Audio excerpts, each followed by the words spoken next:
ಈಗಾಗಲೇ ಏನಂತಂದರೆ ಪಹಲ್ಗಾಮ್ ಉಗ್ರರ ದಾಳಿಯ ಬೆನ್ನಲ್ಲೇ ತನ್ನ ನೆಲದಲ್ಲಿರುವಂತಹ ಎಲ್ಲ ಪಾಕ್ ಪ್ರಜೆಗಳನ್ನು ಭಾರತ ತಮ್ಮ ತವರಿಗೆ ಅಟ್ಟಿ ಹೊರಗೆ ಹಾಕ್ತಾ ಇದ್ರೆ ಪಾಕಿಸ್ತಾನ ಮಾತ್ರ ಅಟ್ಟಾರಿ ಗಡಿಯನ್ನು ಮುಚ್ಚಿ ಅವರೆಲ್ಲರನ್ನ ತ್ರಿಶಂಕು ಸ್ಥಿತಿಗೆ ತಳ್ಳಿ ಹಾಕಿದೆ.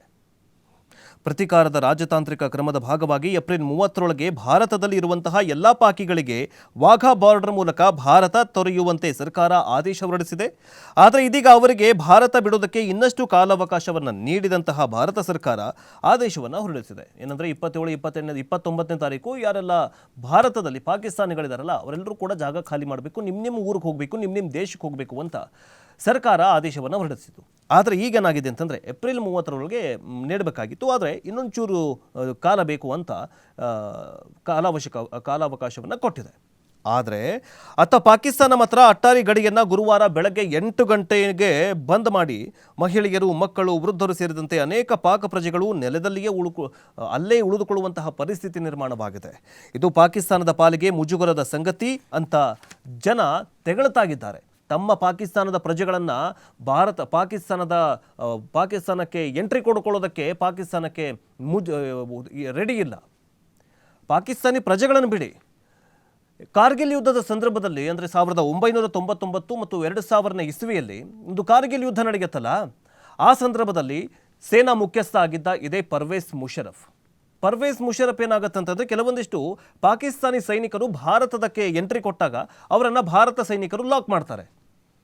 ಲಾಕ್ ಮಾಡಿದಂಥ ಸಂದರ್ಭದಲ್ಲಿ ಇದೇ ಪರ್ವೇಸ್ ಮುಷರಫ್ ಸೇನಾಧ್ಯಕ್ಷ, ದೊಡ್ಡ ಭ್ರಷ್ಟಾಚಾರಿ.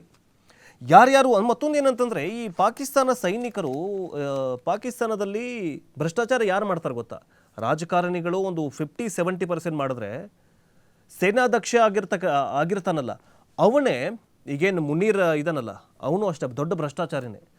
1999, 2000ನೇ ಇಸ್ವಿನಲ್ಲಿ ಕಾರ್ಗಿಲ್ ಯುದ್ಧ ನಡೆಯುತ್ತಲ್ಲ, ಆ ಸಂದರ್ಭದಲ್ಲಿ ಸೇನಾಧ್ಯಕ್ಷ ಪರ್ವೇಸ್ ಮುಷರಫ್ ಆಗಿದ್ದ ದೊಡ್ಡ ಭ್ರಷ್ಟಾಚಾರಿ ಅವನೇನು ಮಾಡ್ತಾನಂತಂದರೆ ಹಿಂಗೆ ಉಲ್ಟಾ ಹೊಡಿತಾನಂತಂದರೆ ಭಾರತ ಸೈನಿಕರು ಪಾಕಿಸ್ತಾನಿ ಸೈನಿಕರನ್ನು ಬಂಧಿಸ್ತಾರೆ. ಇವರೆಲ್ಲ ನಿಮ್ಮವರೇನ ಅಂತ ಪರ್ವೇಸ್ ಮುಷರಫ್ನ ಕೇಳ್ತಾರೆ. ಆಗ ಅಯ್ಯೋ ದೇವ್ರೆ, ನನಗಂತೂ ಇವ್ರು ಯಾರಂತ ಗೊತ್ತೇ ಇಲ್ಲ ಅಂತ ತನ್ನ ನೆಲದ ಸೈನಿಕರನ್ನು ಗೊತ್ತಿಲ್ಲ ಅಂತ ಹೇಳಿದಂತಹ ಮೂರ್ಖ ಶಿಖಾಮಣಿ ಅಂತಂದರೆ ಇದೇ ಪಾಕಿಸ್ತಾನ ಸೇನಾಧ್ಯಕ್ಷ ಪರ್ವೇಸ್ ಮುಷರಫ್. ಇನ್ನು ಪ್ರಜೆಗಳನ್ನು ಒಳಗಡೆ ತಗೊಳ್ತಾರಾ? ಪಾಕಿಸ್ತಾನಿ ಪ್ರಜೆಗಳನ್ನು ಒಳಗಡೆ ತಗೊಳ್ತಾರಾ? ಚಿಕ್ಕ ಪುಟ್ಟ ಮಕ್ಕಳು ಈಗ ಮಳೆ, ಗಾಳಿ, ಬಿಸಿಲು ನದಿಯಲ್ಲಿ ಸಾಯ್ತಾ ಇದ್ದಾರೆ. ವಾಘಾ ಬಾರ್ಡರ್ನ ಮೂಲಕ ನಿಮ್ಮ ದೇಶಕ್ಕೆ ಹೋಗ್ರಪ್ಪ ಅಂತ ಭಾರತ ತಳ್ಳಿ ಹಾಕ್ತಾ ಇದೆ. ಆದರೆ ಪಾಕಿಸ್ತಾನ ಮಾತ್ರ ನಮ್ಗೆ ಯಾರೂ ಬರೋಕ್ಕೆ ಹೋಗ್ಬೇಡಿ ಅಂತ ಬೆಳಗ್ಗೆ 8 ಗಂಟೆಗೆ ಅವರ ಬಾರ್ಡರ್ನ ಬಂದ್ ಮಾಡಿ ಬಿಸಾಕ್ಬಿಟ್ಟಿದೆ. ವಾಘಾ ಬಾರ್ಡರಲ್ಲಿ ಮೊನ್ನೆ ನಾನು ಪಾಕಿಸ್ತಾನ ಮೀಡಿಯಾದಲ್ಲಿ ನೋಡ್ತಾ ಇದ್ದೆ. ದೊಡ್ಡ ವಿಜೃಂಭಣೆ, ನಾವೆಷ್ಟು ಸ್ಟ್ರಾಂಗ್ ಅಂತ ತೋರಿಸ್ಕೊಳ್ತಾ ಇದ್ರು. ವಾಘಾ ಬಾರ್ಡರಲ್ಲಿ ನಾವು ಆಗಸ್ಟ್ 15 ಜೊತೆಗೆ ಕೆಲವೊಂದಿಷ್ಟು ಒಕೇಶನಲ್ಲಿ ನಾವು ಸಂಭ್ರಮ ಆಚರಣೆ ಮಾಡ್ತೀವಲ್ಲ ವಾಘಾ ಬಾರ್ಡರಲ್ಲಿ, ಆ ಥರನಾಗಿ ವಾಘಾ ಬಾರ್ಡ್ರಲ್ಲಿ ಪಾಕಿಸ್ತಾನ ದೊಡ್ಡ ಸೆಲೆಬ್ರೇಷನ್ ಮಾಡ್ತಾ ಇದೆ, ನಾವೆಷ್ಟು ಸ್ಟ್ರಾಂಗ್ ಅಂತ ಹೇಳ್ತಾ ಇದೆ. ಅಲ್ಲಿನ ಜನಗರಿಗಾದರೂ ಗೊತ್ತಾಗೋದು ಬೇಡವಾ?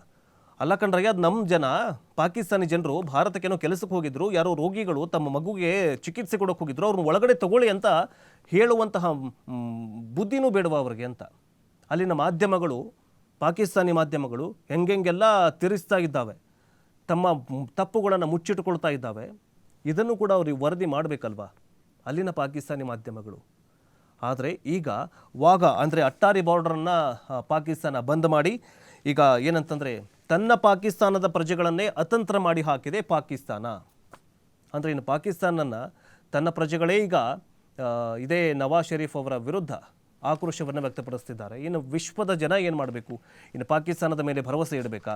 ಅದಕ್ಕೋಸ್ಕರ ಏನಾಗಿದೆ ಅಂತಂದರೆ ಭಾರತ ಇದಕ್ಕೊಂದು ಏನಾದರೂ ಕ್ರಮವನ್ನು ಕೈಗೊಳ್ಳಬಹುದು ಅಥವಾ ಏನೋ ಒಂದು ಮುಂದಿನ ಕಾರ್ಯವನ್ನು ಮಾಡಬಹುದು ಅನ್ನುವಂತಹ ಅಂದಾಜು ಇದೆ. ಇನ್ನು ಪಾಕಿಸ್ತಾನದವರನ್ನು ಮದುವೆಯಾಗಿರುವಂತಹ ಭಾರತದ ಸಹೋದರಿಯೊಬ್ಬರು ಮುಚ್ಚಿದ ಅಟ್ಟಾರಿ ಗಡಿಯ ಎದುರು ನಿಂತು ಕಣ್ಣೀರು ಸುರಿಸ್ತಾ ಇದ್ದಾಳೆ. ನನ್ನ ಮಗನಿಗೆ ಏನಂತಂದರೆ, ನನ್ನ ಮಗ ನನ್ನ ಗಂಡಾಲ ಅಲ್ಲಿದ್ದಾರೆ, ನನ್ನ ಕುಟುಂಬ ಅಲ್ಲಿದೆ, ನಾನೇನೋ ಚಿಕಿತ್ಸೆಗೆ ಹೋಗಿದ್ದೆ, ಸೊ ಅದಕ್ಕೋಸ್ಕರ ನಮ್ಮನ್ನು ಒಳಗೆ ಬಿಡಿ, ನಮ್ಮನ್ನು ಒಳಗೆ ಕರ್ಕೊಳ್ಳಿ, ನಾವೇ ಪಾಕಿಸ್ತಾನಿ ಪ್ರಜೆಗಳು, ನಾವು ಹುಟ್ಟಿ ಬೆಳೆದಿದ್ದೆಲ್ಲ ಪಾಕಿಸ್ತಾನದಲ್ಲೇ ಅಂತ ಎಷ್ಟೇ ಗೋಗುರಿದ್ರು ಕೂಡ ಅಟ್ಟಾರಿ ಗಡಿಯನ್ನು ಪಾಕಿಸ್ತಾನ ಬಂದ್ ಮಾಡಿ ಬಿಸಾಕಿದೆ. ಸೊ ಹೀಗಾಗಿ ಪಾಕಿಸ್ತಾನದಲ್ಲಿ ಈಗ ಏನಾಗಿದೆ ಅಂತಂದರೆ ಪಾಕಿಸ್ತಾನದ ಅಟ್ಟಾರಿ ಗಡಿಯಲ್ಲಿ ಜನ ಆಕ್ರೋಶವನ್ನು ವ್ಯಕ್ತಪಡಿಸ್ತಾ ಇದ್ದಾರೆ.